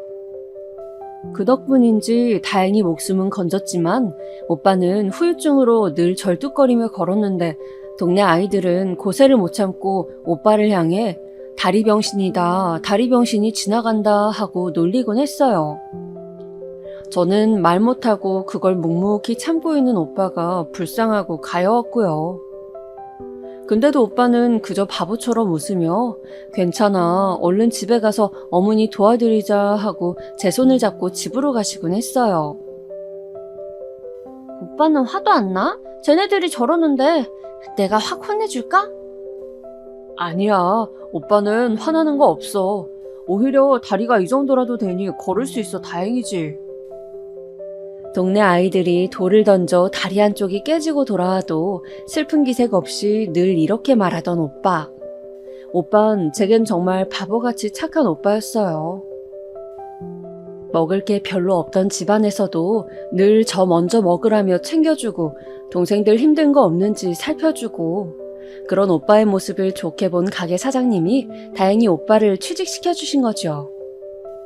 착한 사람은 어떻게든 복을 받는다고 저는 그 믿음을 오빠를 통해 배웠어요. 자라나는 동안 저는 꽤 말괄량이에 그저 뛰어다니고 노는 거 좋아하는 계집애였는데요. 오빠들은 그런 제게 공부를 해야 한다고 말했어요. 특히 둘째 오빠가 잔소리꾼이었는데요. 누굴 닮았는지 모르겠지만 둘째 오빠는 제가 뭐 조금만 잘못해도 엄하게 혼을 내곤 했어요. 그리곤 학생이면 공부라는 본분에 충실해야 한다고 저를 어떻게든 책상 앞으로 앉히곤 했죠. 오빠, 난 세상에서 공부하는 게 제일 싫어요. 안 할래. 너 공부 안 하면 뭐 할 건데? 학교에서 숙제 내준 거 펴봐. 얼른 안 해? 다정한 첫째 오빠와는 달리 조금 무서웠던 둘째 오빠의 꾸지람에 어쩔 수 없이 연필을 들긴 했다만 저는 교과서를 펴놓고도 늘 꾸벅꾸벅 졸기 일쑤였습니다. 그리고 첫째 오빠가 그런 제 몸 위에 조용히 이불을 덮어주고 나갔지요. 오빠들에 대한 기억 같은 것들은 아마 오늘 하루 종일 풀어도 모자랄 거예요. 오빠들이 차려준 따뜻한 밥상, 가끔은 듣기 싫은 잔소리까지, 이 모든 것들은 추억이란 아름다운 이름으로 제 마음속 가장 안락한 곳에 자리 잡고 있으니까요. 우리 어머니 역시 고생이란 고생은 많이 하신 분인데요. 우리 사남매 우애가 좋아 자신은 별로 힘든 게 없다 말씀하신 분이지만 어찌 그 삶이 쉬우셨겠어요. 홀로 자식 넷을 낳고 남편은 타지에 나가 돈을 벌고 기댈 곳은 본인밖에 없으셨을 텐데 지금에야 어머니 마음을 다 이해하지만 그때 전 너무도 어려 그런 것들을 미처 헤아리지 못했습니다. 저희 집은 아버지가 타지에서 돌아오시고 어머니와 함께 일을 하시며 가정 형편이 많이 피었어요. 또 오빠들이 줄줄이 취업하고 돈을 버니 집안에 먹을 것들이 넘쳐났죠. 그게 저는 너무도 좋았어요. 국민학교 졸업하고 중학교에 입학할 당시엔 저희 집이 꽤 잘 산다는 소문이 났던지라 아이들 사이에서도 어깨가 으쓱거렸죠. 정이야, 맛있겠다. 나 한 입만 주면 안 돼? 나도. 정이 부럽다. 넌 맨날 이런 거 먹고 사는 거야? 우와. 가끔씩 아이들이 계란이며 햄이 들어간 제 도시락을 탐낼 때도 있었는데 그럴 때면 선심 쓰듯 한 입 주며 유복해진 형편을 즐기고는 했습니다. 그러나 집안이 흥하는 것도 망하는 것도 한순간이더군요. 사건의 발단은 저희 큰오빠였어요. 큰오빠가 가게에서 공장으로 일자리를 옮겼는데 큰오빠 말로는 사무직이고 기계를 만지는 일이 아니라 할 수 있는 거라 했어요. 근데 어느 날 오빠와 같이 일하는 동료가 집 문을 두드리더군요. 나가보니 오빠의 다리가 기계에 끼어 급하게 빼내긴 했지만 상태가 너무 심각해 병원으로 이송 중이라고 하더군요. 아이고, 어째 이런 일이. 어머니는 그 자리에서 바로 주저앉아 오열을 하셨고 아버지는 헐레벌떡 저와 함께 병원으로 뛰어들어갔습니다. 하지만 마주한 오빠의 상태는 정말이지 처참했습니다. 소아마비 후유증을 앓고 있던 그 절뚝이 다리, 그 다리가 완전히 망가져 있더군요. 수술을 받아야 한다 했지만 의사도 장담하지 못한다고 했습니다. 우리 장남 어찌하면 좋아요, 여보. 정이야, 어찌하면 좋으니? 어머니는 애간장이 끓듯 목을 놓아 우셨고 저는 오늘 아침까지만 해도 해맑게 웃으며 공장으로 출근하던 오빠가 생각이 나 울음을 멈출 수 없었습니다. 수술을 끝마친 오빠는 의식이 없었지만 다리를 잃은 꿈을 꾸기라도 하는 건지 자면서도 눈물을 보였습니다. 그렇게 오빠가 다리 한쪽을 잃은 완전한 장애인이 되면서 어머니는 당분간 일을 그만두시고 오빠 돌보기에 집중하시게 되었죠. 거기다 치료비며 여러 가지 한두 푼 들어가는 게 아니니 다른 오빠들이 벌어온 돈도 금방 동이 났고요.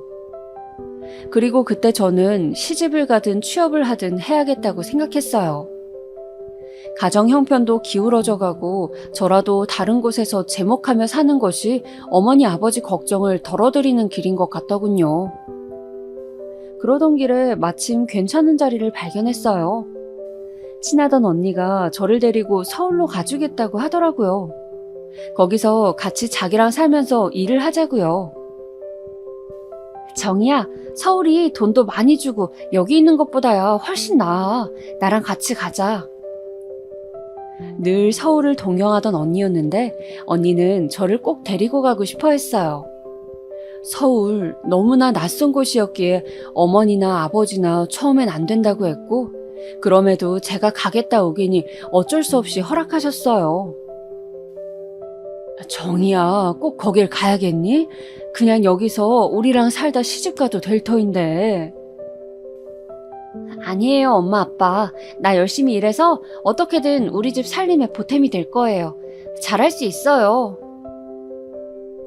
그때 제 목소리엔 어떤 결기가 묻어 있었습니다. 고생하는 우리 오빠들, 엄마 아빠를 생각하면 못할 게 없다는 그런 결기말입니다. 피부치와 헤어지는 마음이야 저 역시 찢어질 듯 아팠지만 언니와 서울에 도착할 때까지도 눈물 한 방울 보이지 않으며 앞으로의 미래만을 생각했던 것 같습니다.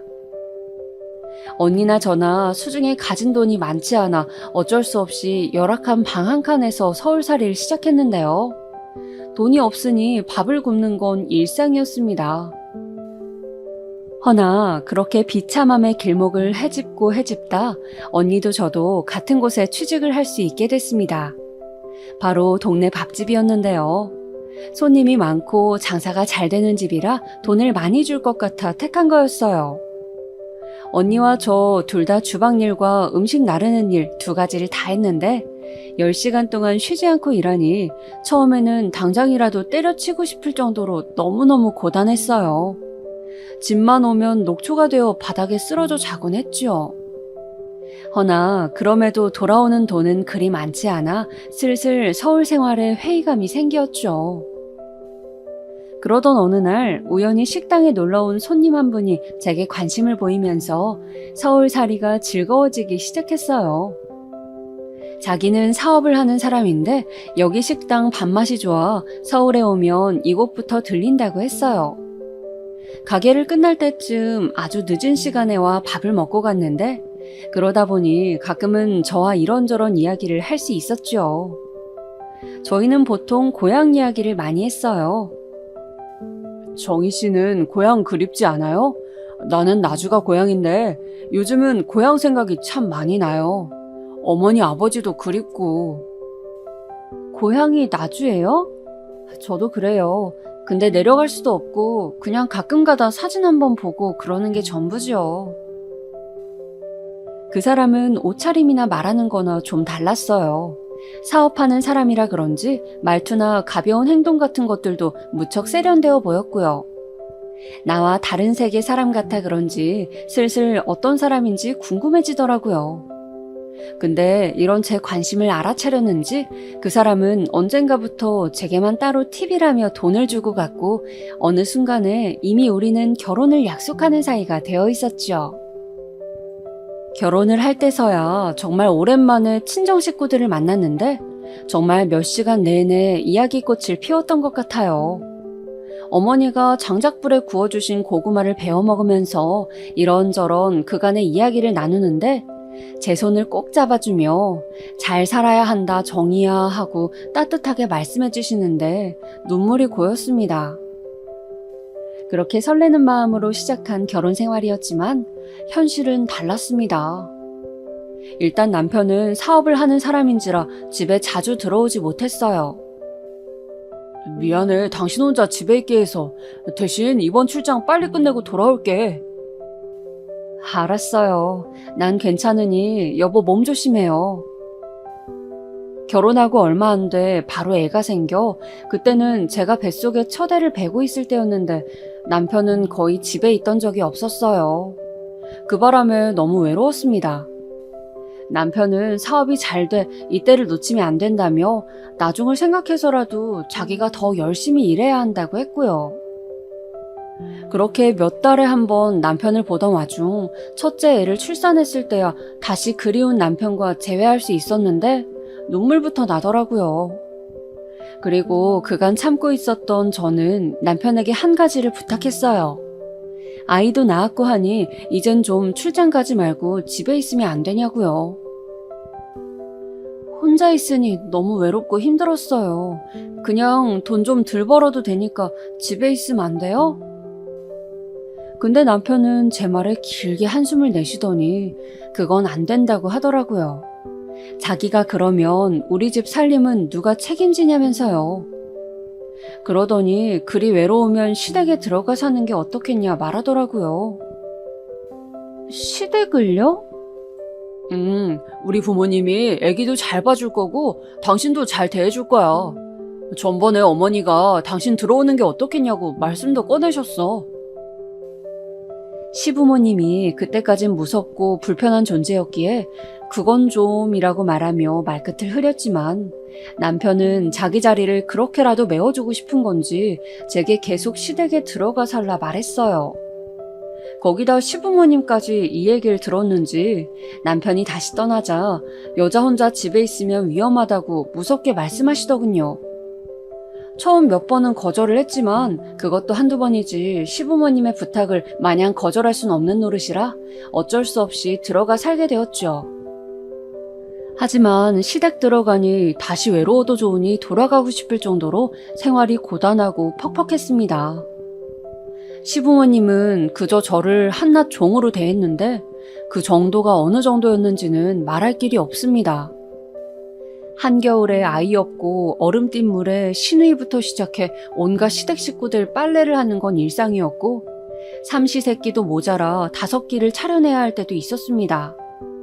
그것도 늘 10첩 이상의 밥상으로요. 남편 집안이 여유로웠기에 따로 일하시는 아줌마도 있었는데 시어머니는 며느리가 되어서 그럼 놀고 먹을 생각이냐며 엄하게 호통치시곤 하셨습니다. 거기다 시누이 성질머리도 보통이 아니었던지라 이 모든 집안 사람들 성격 맞춰가며 일하다 보니 어느새 저는 없어지고 그저 누군가의 며느리만 남아있더군요. 거기다 명절날 어쩌다 그리운 친정에 가려 하면 그것도 그렇게 눈치를 주시곤 했습니다. 네 집은 참 꼬박꼬박 간다. 거기 가는 게 그리 좋으니? 금방 올게요, 어머님. 갔다가 괜히 내 아들 고생시키고 그러지 마라. 아무래도 일하느라 힘든 애야. 네, 어머님.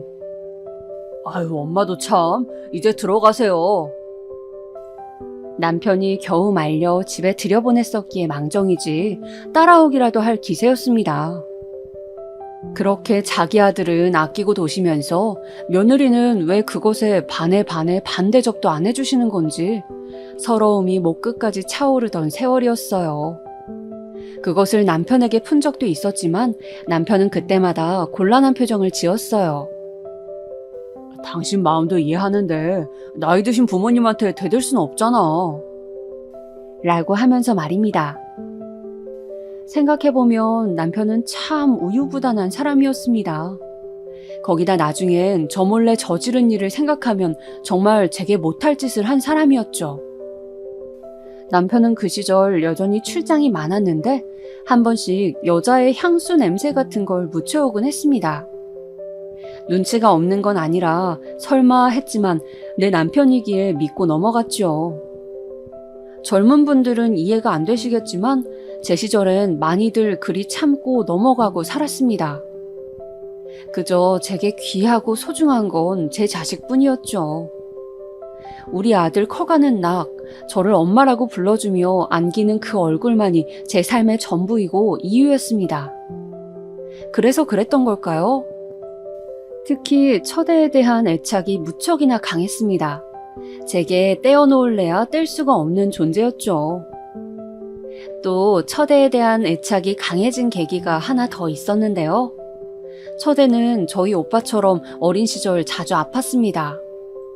오죽하면 시어머니께서 네 뱃속에서 나와 그런 거 아니냐, 아님 우리 장손이 왜 이리 골골대 라고 뭐라 하실 정도였으니까요. 그때마다 시어머니 불만 섞인 소리가 듣기 싫었지만 그보다 더 괴로운 건 아이가 아픈 거였어요. 정말 얘가 내 뱃속에서 나와 이리 아픈 건가 하는 생각이 저도 한두 번씩은 들었으니까요. 그래도 감사한 건 시부모님 덕분에 아이가 늘 좋은 치료를 받았고 건강하게 잘 자랐다는 겁니다. 그리고 저는 아들이 4살쯤 되었을 때 연달아 둘째, 셋째까지 갖게 되었는데 둘째, 셋째가 어느 정도 자랐을 무렵에는 이제 어디 하나 부러지는 곳 없이 쌩쌩하게 잘만 걸어 다녔으니 그것만으로도 감사할 일이었죠. 또 첫째는 동생들을 알게 모르게 굉장히 많이 챙기는 아이였습니다. 어렸을 적엔 시부모님에게 구박받는 저를 신경 써주었던 것처럼 아이들 공부를 알려주고 숙제 검사를 하고 가끔은 밥 챙기는 것까지 제가 못하는 세세한 부분들을 첫째가 도와주었습니다. 윤재야, 항상 엄마가 우리 윤지한테 고마운 거 알지? 아니에요. 내 동생들이니까 내가 챙길게요. 제가 고맙다는 말을 하면 자기 동생이니 챙기는 게 당연하다고 말하는 첫째는 바로 이런 아이였습니다. 근데 어느 날 아이를 키우다 보니 조금 충격적인 일이 생겼죠. 저는 아직도 이 일을 잊지 못합니다. 둘째 아들과 셋째 딸이 이런 말을 하더군요. 그날은 첫째 생일이었습니다. 시부모님이 장손 생일상이라고 한가득 차리라길래 정신없이 일을 하고 있었는데 둘째 아들이 와선 갑자기 첫째에 먹을 케이크를 설거지통에 버리는 겁니다. 너 이게 뭐 하는 짓이야? 에그머니나 이거 아까워서 어떡해? 엄마는 왜 형만 이뻐해? 그게 갑자기 무슨 말이야? 할머니도 장손이라고 맨날 형 입에만 좋은 거 넣어주고 좋은 옷 사주고 나랑 윤영이 얘는 맨날 찬밥 신세잖아. 엄마 모르겠어? 뭐라고? 그렇게 생각했어 너네? 전혀 생각지 못했던 부분이었습니다. 둘째 아들이 제게와 그런 말을 늘여놓는데 그제야 이 집의 관심이 장손인 첫째에게 많이 가 있었다는 걸 실감했죠. 어미로서 너무 죄스럽고 아이들에게 미안했습니다. 미안하다. 엄마는 미처 몰랐어. 그냥 너희가 형이랑 잘 놀고 형도 잘 따르길래. 미안해. 엄마가 앞으로는 더 신경 쓸게. 알았어. 약속해 대신. 이젠 형만 이뻐하지 않기로. 다행히 아이들이 그 후에 마음을 풀어주었지만 그 뒤로 저는 작은 거 하나에도 신경 썼던 것 같습니다.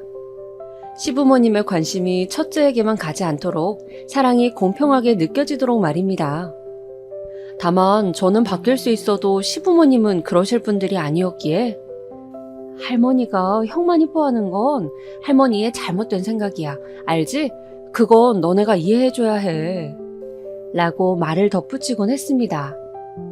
어찌됐건 이후론 둘째와 셋째 모두 엇나가지 않고 잘 자라 첫째를 따라 명문대에 들어갔고 시댁에서 그 모든 비용을 지원해 주셨죠.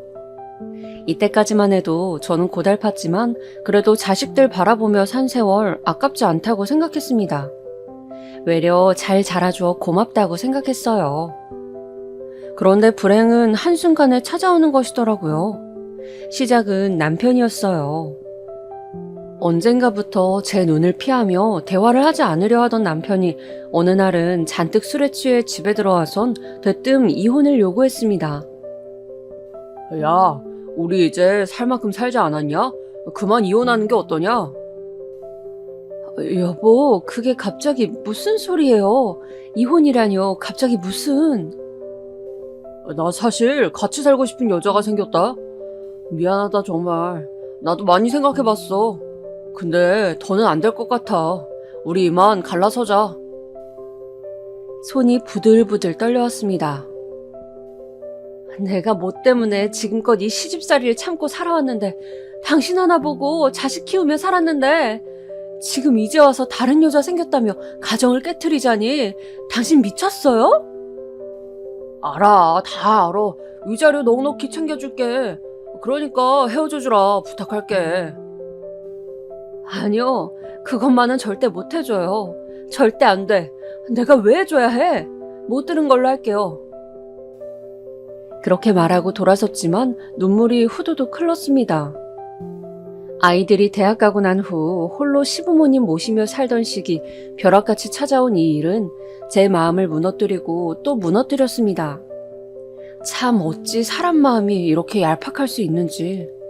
날 외롭게 하긴 했어도 우리 아이들한테 충실하고 가정을 살피는 사람이라고 생각했는데 모두 저만의 착각이었습니다.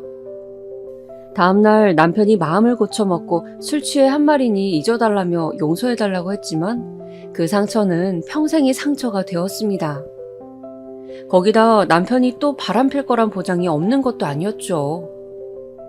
그 후론 남편과 대면대면 말도 거의 섞지 않고 지냈던 것 같습니다. 어차피 원래 얼굴도 잘 안 보던 남편이었으니 딱히 불편할 것도 없었어요. 하지만 가끔 남편에게서 전화가 올 때마다 들려오는 여자 목소리는 우라통을 치밀어 오르게 했죠. 남편은 여전히 바람을 피고 있는 게 분명했으니까요. 그러던 어느 날 저는 또 한 번 청천벽력 같은 일을 맞이하고 이 일로 시어머니까지 쓰러지시게 되는데요. 여느 때와 다를 바 없는 평범한 날이었는데 불길하게 울려오는 전화기를 둔 순간 충격적인 내용이 들려왔습니다. 시부모님과 함께 병원으로 불이 나게 뛰어갔는데 남편과 낯선 여자가 응급실에 누워 있더라고요. 심하게 다친 쪽은 남편 쪽이었어요. 아니 이게 어찌된 일입니까? 두 분이 동승한 상태였고 건너편 트럭 운전수가 음주운전을 한 것으로 보입니다. 저는 본능적으로 이 여자가 남편의 상간녀라는 걸 알 수 있었습니다. 나중에 사실을 확인해 보니 남편은 그날 이 여자와 함께 시댁 소유의 별장으로 향하던 길이었고 둘만의 밤을 보내려 했던 모양이었어요. 하지만 가던 길 사고를 당해 그렇게 가버린 것이죠. 남편의 장례를 치르고 난 후 한동안은 멍하게 보냈던 것 같습니다. 시어머니도 병원에 있는 상황에서 제가 무엇을 해야 할지 모든 게 막막했습니다. 옆에서 위로해주던 아이들이 없었더라면 더 혼란스러웠을 겁니다. 허나 그 와중에도 해야 할 일이 있었어요. 재산이 제게로 모두 넘어온 상황이라 일단은 그것부터 처리를 해야 했어요. 어떻게 할까 고민을 하다가 저는 이것을 모두 큰애에게 넘기기로 했습니다. 당시 사회에 나가 일을 하고 있는 사람은 큰애뿐이었던지라 재산을 받으면 알아서 동생들에게 나누어주고 챙겨줄 거라고 생각했으니까요. 하지만 이것이 얼마나 큰 재앙이 될지 그 불길함을 느낀 것은 불과 한 달 후였어요. 큰아들은 재산을 받자마자 저에게 일말의 통보도 없이 그냥 미국으로 날아가 버렸습니다. 나중에서야 그 소식을 둘째에게 듣고 전화를 해보았더니 엄마, 저 아무래도 오래 있게 될 것 같아요. 사업차 나가는 거예요. 라고 하더군요. 그래? 알겠다. 대신 몸 조심하고 타진이 음식도 함부로 먹으면 안 돼. 네, 엄마 알겠어요. 끊을게요. 그날따라 큰애의 목소리가 유달리 차갑게 느껴졌던 것은 기억의 왜곡일까요? 허나 그렇게 전화를 끊고 나서도 저는 큰애가 미국에서 힘들게 지낼 게 예상돼 잡생각을 하다 잠에 들곤 했습니다. 아직까진 품 안의 자식이었으니까요. 재산이 넘어가고 난 후 큰애는 늘 하던 안부 전화도 점점 시들해져만 갔습니다. 어느 날은 바빠서 못했다. 어느 날엔 전화하는 걸 까먹었다. 매번 반복되는 핑계 같은 말들에 어미인 저도 섭섭했습니다. 첫째가 변하지 않았다고 믿고 싶었지만 조금씩 제 마음 한구석에서도 불안한 감이 솟기 시작했어요. 얘들아, 윤재한테 연락 오니? 가끔씩 아이들한테 물어봐도 둘 다 고개를 내저을 뿐이었어요. 그리고 몇 년이 지나 명절날에도 연락이 없어지니 인정하게 되었습니다. 첫째가 완전히 변했다는 것을 말입니다. 허나 문제는 이것만이 아니었습니다. 둘째 아들과 셋째 딸은 저에게 성을 내기 시작했습니다. 특히 둘째 아들의 분노가 상당했습니다. 첫째가 미국을 가고 3년 후쯤 한 아가씨를 데려와 결혼을 했는데 첫째가 그 결혼식에 오지 않았거든요. 처음에 그 소식을 듣고는 저도 놀라 첫째에게 바로 전화를 걸었습니다. 다행히 전화는 받더군요. 그래도 동생 결혼식인데 시간을 내서 와야지. 어떻게 형이 돼서 안 오겠다는 거야? 엄마, 여기 사업이 워낙 바빠서요. 그래도 제가 축의금 넉넉히 붙였어요. 아니, 돈이면 다인 거야? 가족 결혼식인데 형인 네가 있어야지. 제가 미국에 있잖아요. 어쩔 수 없어요, 저도. 아이는 그런 식으로 말을 하곤 전화를 툭 끊었고 심지어 둘째 말론 그 축의금 액수도 굉장히 보잘것없었다고 했습니다. 둘째는 결혼식이 끝나고 신혼여행을 다녀오자마자 그 원망을 저에게 쏟아내었고요. 이게 형이야? 엄만 형이 우리 챙겨줄 거라 생각해서 그 모든 재산을 다 준 거냐고. 저는 여기에 대고 할 말이 없었습니다. 어쨌든 그 결정을 한 것은 저였으니까요. 제 편을 들어줄 거라 생각했던 셋째 딸 역시 마찬가지였어요. 다 엄마가 자초한 일이야. 엄마가 해결해. 하며 집으로 가버리더군요. 딸도 재산 문제에 있어서 저에게 크게 섭섭한 것이 틀림없었습니다. 허나 이제 와서 상황을 고치려 해도 무슨 수가 있겠습니까? 저도 첫째에게 당한 입장인데 정말 잠도 안 오고 첫째에 대한 원망만이 차올랐습니다. 그 와중에 시부모님 상까지 치러야 했습니다. 시부모님께서 재산을 제가 아닌 시누이 쪽에 모두 넘겨주셨던 터라 늦은 나이 식당에 나가 일을 해야 했고요. 받아주는 것도 없어 식당에서 설거지를 시작했는데 하루에도 몇 번씩 신음소리가 나오곤 했습니다. 잠을 자다가도 몸이 아파 깨곤 했고요. 어떻게든 살아보겠다고 한 일이었지만 고된 시집살이가 끝나니 이젠 또 다른 고생길이 열리는구나 싶었습니다. 거기다 아이들은 이제 더는 저를 보고 싶어 하지도 않았어요. 제 생일날에도 찾아오지 않고 이대로 연을 끊기라도 할 작정인지 어쩌다 명절날 한번 찾아와도 밥 한 끼 먹고는 그냥 가더라고요. 엄마가 미안하다. 내가 잘못했다. 그러니 마음 풀어다오.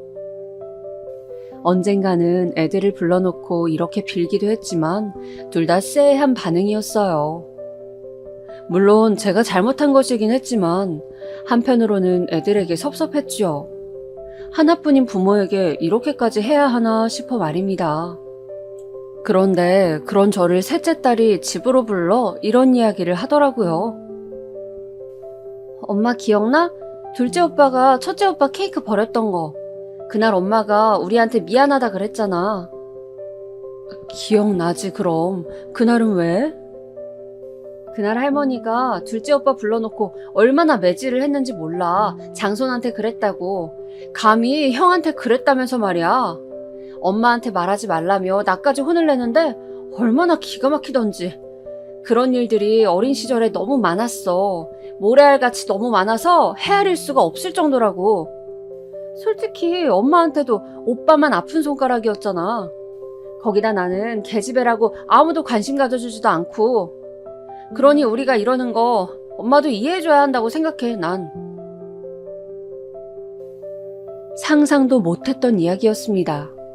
그날 그 이야기를 듣곤 얼마나 내가 자식들의 고통에 무지했던 사람이었는지 그걸 지금에서야 알게 된 스스로가 너무 바보 천치 같았어요. 어찌된 영문인지 그 후론 몸이 전보다 더 자주 아팠어요. 마음의 병이 몸으로 옮겨간 건지 찬바람이 조금만 불어도 감기에 걸렸고 기침도 멎지 않았어요. 그리 많은 나이도 아니었는데 같은 나이대 여자들에 비해 제가 훨씬 늙어 보였죠. 환갑이 아니고 칠수는 넘어 보이는 얼굴이었으니 얼굴도 보기 싫어 어느 순간부턴 집안의 거울을 죄다 치워버렸습니다. 그러던 어느 날 나이가 들면 병은 다 오는 거라지만 저에게도 그 순서가 찾아오고야 말았습니다. 폐암이었고 결과를 알게 된 후로 바로 수술을 받긴 했지만 언제 재발할지 모르는 상황이었죠. 거기다 힘겨운 항암 치료가 남아있었으니 이대로 죽었으면 하고 바라기도 했었습니다.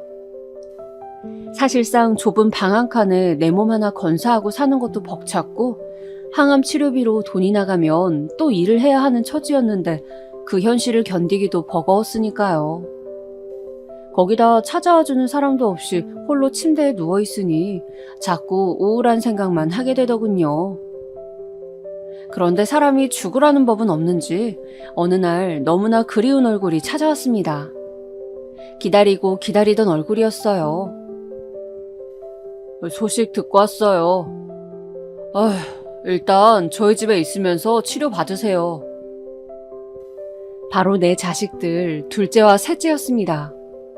둘째는 무척이나 못마땅한 얼굴이었지만 일단 모시겠다며 저를 데리고 집으로 향했습니다.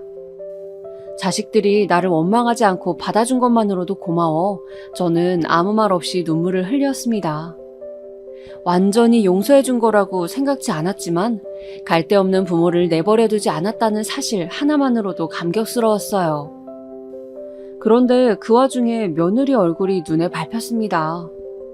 며느리는 내내 불만스러운 얼굴로 입술을 툭 내밀고 있었거든요. 아무래도 저를 데리고 오는 걸 며느리는 많이 반대한 모양이었습니다. 허나 그걸 생각할 겨를도 없이 집에 도착하니 아들이 기막힌 소식을 하나 전해주더군요. 엄마, 첫째 형 한국 들어온 거 알아요? 나도 몰랐는데 윤영이가 그러더라고요.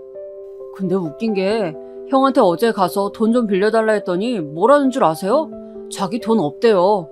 그러면서 그 비싼 아파트는 어떻게 산 건지. 그리고 앞으로 자기한테 돈 빌려달라고 할 거면 연 끊잖아 뭐라나.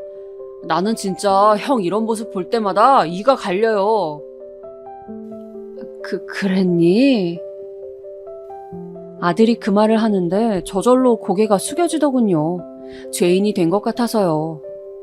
며느리는 옆에서 대놓고 한숨을 푹 쉬며 고개를 절레절레 흔들고 있고요. 그때부터 느낌이 썩 좋지 않았습니다. 역시나 둘째네 집에서 살게 되니 또 다른 고생길이 기다리고 있더군요. 둘째 며느리 때문이었어요. 둘째 며느리가 성격이 강했습니다. 그리고 둘째에게 들은 이야기가 있어서인지 저를 대놓고 싫어했어요. 처음에는 제가 항암 치료로 힘들어하니 별 얘기를 못했지만 몸이 좀 나아지자 이것저것 부탁하기 시작했습니다. 어머니, 저 오늘 잠깐 일 나가봐야 하니까 저녁 좀 만들어 놔주세요. 그러실 수 있죠? 그래. 언제 돌아올 거니?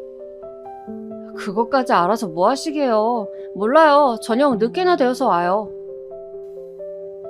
둘째 며느리는 둘째가 차린 회사에서 같이 일을 하고 있었는데 아이를 안 낳고 둘끼리만 살고 있었습니다. 저야 당연히 손주가 하나라도 있는 게 좋았지만 나에게 원망 많은 자식이 그런 선택을 하겠다는데 반대할 수도 없었죠. 아무쪼록 처음에 저녁 차려달라 부탁했을 땐 내 손으로 지은 밥 아들이 먹고 며느리가 먹는다는데 최대한 잘해주고 싶었어요. 힘든 몸 이끌고도 이것저것 반찬을 만들고 국찌개 끓여서 꼭 상에 내어놓고 그랬어요. 근데 어느 순간부터는 며느리 부탁이 무리하게 늘어가더군요. 제가 감당치 못할 정도로 말입니다. 어머님, 빨래는 하셨죠? 빨래 꼭 하셔야 해요. 지금 해야 내일 마르니까요.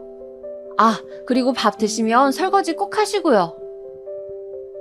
몸이 다 나은 것도 아닌데 모든 집안일을 저에게 맡기니 퍽 힘들었습니다. 그래서 언젠가는 아가야, 빨래 정도는 네가 해줄 수 있니? 내가 아직 움직이는 게 불편해서. 라고 하니 말은 없었지만 기분 나쁜 내색을 보이며 회사로 출근하더군요. 그 뒤로부턴 부탁하는 것조차 눈치가 보였습니다. 그리고 둘째 애들 회사가 어려워지면서 아이들의 짜증이 더 심해져 갔습니다. 일이 많은 건 상관없었지만 더 힘들고 괴로웠던 건 둘째 며느리와 아들의 태도였어요. 어느 날 맛있게 저녁을 차려 내놓았는데 둘째 며느리가 코를 쥐어싸며 들어오더군요. 이게 도대체 무슨 냄새예요? 어머니, 청국장을 끓이실 거면 창문이라도 열어놓으셔야죠. 냄새 정말. 많이 심하니? 나는 그냥 너희가 청국장을 좋아한다고 해서. 어머니도 참 기어이 일을 버리신다니까. 다음부턴 청국장 끓이지 마세요. 다른 것도 저희 잘 먹으니까. 그래, 알았다. 미안하다. 나 잠시 슈퍼 다녀오마.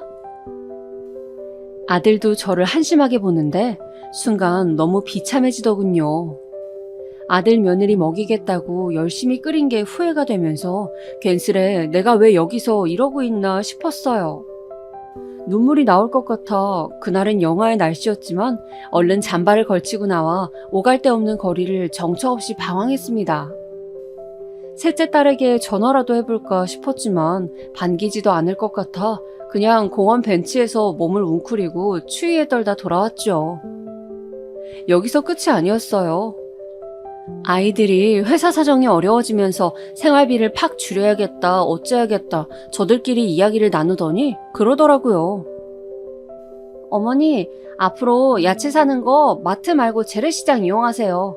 여기서 버스 타고 가면 있으니까. 아시겠죠? 저희 지금 무지 빠듯해요.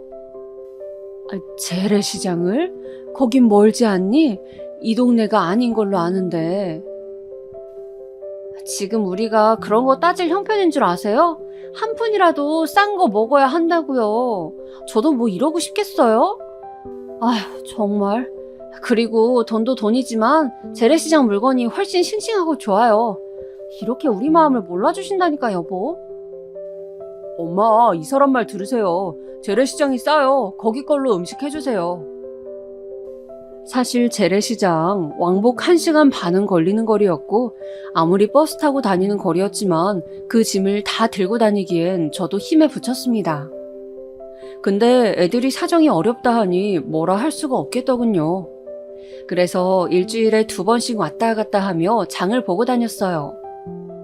확실히 몸이 안 좋은 상태라 그런지 집 앞 계단을 오르자마자 숨이 가빠오는데 그걸 보던 경비 아저씨가 안쓰럽다며 아유, 바로 5분 거리에 마트 이용하지 하며 짐을 들어주더라고요. 그래도 둘째가 형편 나아질 때까지만 재래시장을 이용하면 된다 했기에 그 시기를 꼭 참았습니다. 그러던 어느 날이었어요. 아침에 어머니, 저 오늘 배추전이랑 호박전 먹고 싶으니까 해놔주세요. 라고 둘째 며느리가 부탁하더군요. 원래 하려던 먹거리가 있었는데 며느리가 부탁을 하니 시장에 가야 했습니다. 근데 전날 먹은 게 체했던 건지 재래시장으로 가려는데 배가 너무 아프더라고요. 오늘 저녁거리를 만들려면 사긴 사야 하는데 도저히 무리였습니다. 그래서 고민하는데 옆집 아줌마가 마트 야채도 싸다며 거기 걸 사라고 하더라고요.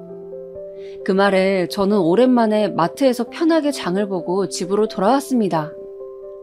그리고 요리를 하고 있던 찰나 아이들이 평소보다 일찍 도착했어요. 그때 일이 벌어졌죠. 둘째 며느리가 식탁에 있던 영수증을 발견하고는 냅다 소리를 지르더군요. 어머니, 장난하세요? 지금 마트 이용하신 거예요? 아유, 그게 말이다. 내가 배가 아파서 원래는 나도 시장 가려 했지. 근데 상황이 안 됐다. 미안하다. 오늘은 네가 이해 좀 해다오. 고작 배 아프시단 이유로 마트를 가셨다고요? 우리는 쇠가 빠지게 일을 하고 왔는데 어머니는 몸 편하게요? 도대체 머리는 왜 들고 다니세요? 힘들게 일하는 가족 생각 안 하세요? 얘야, 아무리 그래도 말이 너무 심하지 않니? 뭐가 심해요? 자식한테 버림받지 않고 데리고 살아주면 고마운 줄 알아야지. 어딜 돈을 싸지르고 다녀요? 너무나 충격적이었습니다. 내가 첫째에게 재산 준 벌이 이렇게 큰 것이었나 하는 생각이 들며 눈물이 떨어지는데 둘째는 그걸 보면서도 가만히 있더라고요. 며느리는 계속해서 고함을 지르고요. 결국 어쩔 수 없이 둘째네를 뛰쳐나와야 했습니다. 그리고 셋째 딸 집으로 향했어요. 제가 알고 있는 유일한 주소지가 거기였으니까요. 딸은 절 보더니 조금 놀란 얼굴로 엄마 여긴 웬일이에요 하고 묻더군요. 그래서 저는 이런저러한 일이 있었다며 모든 일을 털어놓았습니다. 말하는 중간중간 눈물이 왈칵 올라와 흐느낌을 주체하지 못했죠. 근데 제 편을 들어줄 줄 알았던 마지막 동아줄 같던 딸은 모든 이야기를 들은 후 냉정한 어투로 엄마, 그래서 뭐 저보고 어떻게 해달라는 거예요? 라고 하더군요. 아니, 그게 어찌 해달라고 하는 게 아니고 나는 내가 전번날에도 말하지 않았어요? 오빠가 이러는 이유, 엄마도 대가는 치르셔야죠. 저는 더 할 수 있는 게 없어요. 그러니 저한테 와서 머리 아프게 이러지 마세요. 솔직히 말해서 엄마가 한 짓 생각하면 당해도 싸요. 뭐라고? 들으셨잖아요. 애 아빠 올 시간 됐어요. 나가주세요. 그 길로 저는 딸네의 집에서도 내쫓기고 말았습니다. 저는 요즘 삶에 대한 아무런 의욕도 느끼지 못하고 있습니다. 그저 찜질방에서 하루하루 연명하듯 살아가고 있는데 암이 재발하든 뭐가 됐든 간에 하늘이 내 목숨을 스스로 거두어 가셨으면 좋겠다고 생각할 뿐이에요. 그래요. 아이들 말대로 저에게도 책임이 있습니다. 그러니 뿌린 대로 거두는 거겠죠? 하지만 마지막으로 여러분들에게 묻고 싶습니다. 제가 정말 그렇게 죽을 죄를 지은 것입니까?